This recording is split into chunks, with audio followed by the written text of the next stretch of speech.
ഹിൻഡൻബർഗിന്റെ ഏറ്റവും പുതിയ വെളിപ്പെടുത്തലോടെ അദാനി ഗ്രൂപ്പിനും സെബിക്കുമെതിരായ ആരോപണങ്ങൾ വീണ്ടും ശക്തിപ്പെടുത്തിക്കൊണ്ട് മുന്നോട്ട് വന്നിരിക്കുകയാണ് കോൺഗ്രസ് ഉൾപ്പെടെയുള്ള പ്രതിപക്ഷ പാർട്ടികൾ.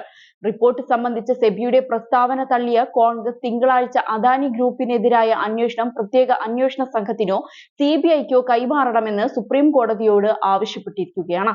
സെബി മേധാവി മാധബി പുരി ബുച്ചുമായി ബന്ധപ്പെട്ട ആരോപണങ്ങളാണ് കോൺഗ്രസ് പ്രധാനമായും ആയുധമാക്കുന്നത്. ഒരു സ്ഥാപനവും അമൃത്കാലിൽ പവിത്രമല്ല എന്നത് വ്യക്തമാണ്. സെബി ചെയർപേഴ്സൺ അദാനി അന്വേഷണത്തിൽ നിന്ന് സ്വയം പിന്മാറിയോ? ഈ താൽപര്യ വൈരുദ്ധ്യങ്ങൾ നീണ്ടുപോകുന്ന അന്വേഷണവുമായി ബന്ധമുണ്ടോ?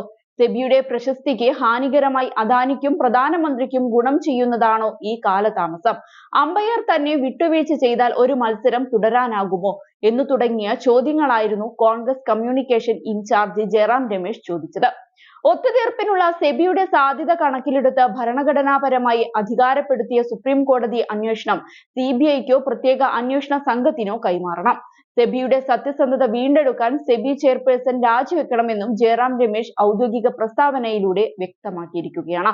100 സമൻസുകൾ അയച്ചുവെന്നും 1100 കത്തുകളും ഇമെയിലുകളും നൽകിയെന്നും 12,000 പേജുകളുള്ള 300 രേഖകൾ പരിശോധിച്ചെന്നും പറയുന്ന സെബി ഹൈപ്പർ ആക്ടിവിറ്റിയുടെ ചിത്രം അവതരിപ്പിക്കാൻ ശ്രമിക്കുകയാണെന്നും അദ്ദേഹം പരിഹസിച്ചു. ഈ അന്വേഷണങ്ങളുടെ മെല്ലെപ്പോക്ക്, പ്രത്യേകിച്ചും പ്രധാനമന്ത്രിയുടെ അന്വേഷണ ഏജൻസികൾ സാധാരണയായി പ്രതിപക്ഷ നേതാക്കൾക്ക് നൽകുന്ന വേഗത്തിലുള്ള നീതിയുമായി താരതമ്യപ്പെടുത്തുമ്പോൾ വിവരിക്കാൻ കഴിയാത്തതാണെന്നും ജയറാം രമേശ് പറഞ്ഞു.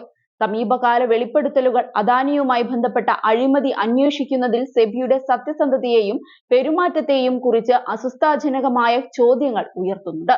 വിശ്വസനീയമായ ആഗോള ഫിനാൻഷ്യൽ മാർക്കറ്റ് റെഗുലേറ്ററായി ദീർഘകാലമായി കണക്കാക്കപ്പെടുന്ന സെബി ഇപ്പോൾ സംശയത്തിന്റെ നിഴലിലാണെന്നും കോൺഗ്രസ് ആരോപിക്കുന്നുണ്ട്. അതേസമയം കോൺഗ്രസ് സാമ്പത്തിക അരാജകത്വം ഉണ്ടാക്കുന്നുവെന്നായിരുന്നു ബി.ജെ.പി. നേതാവും മുൻ കേന്ദ്രമന്ത്രിയുമായ രവിശങ്കർ പ്രസാദിന്റെ പ്രതികരണം. ഇന്ത്യയുടെ ഓഹരി വിപണി തകരണമെന്നാണ് കോൺഗ്രസ് കരുതുന്നത്.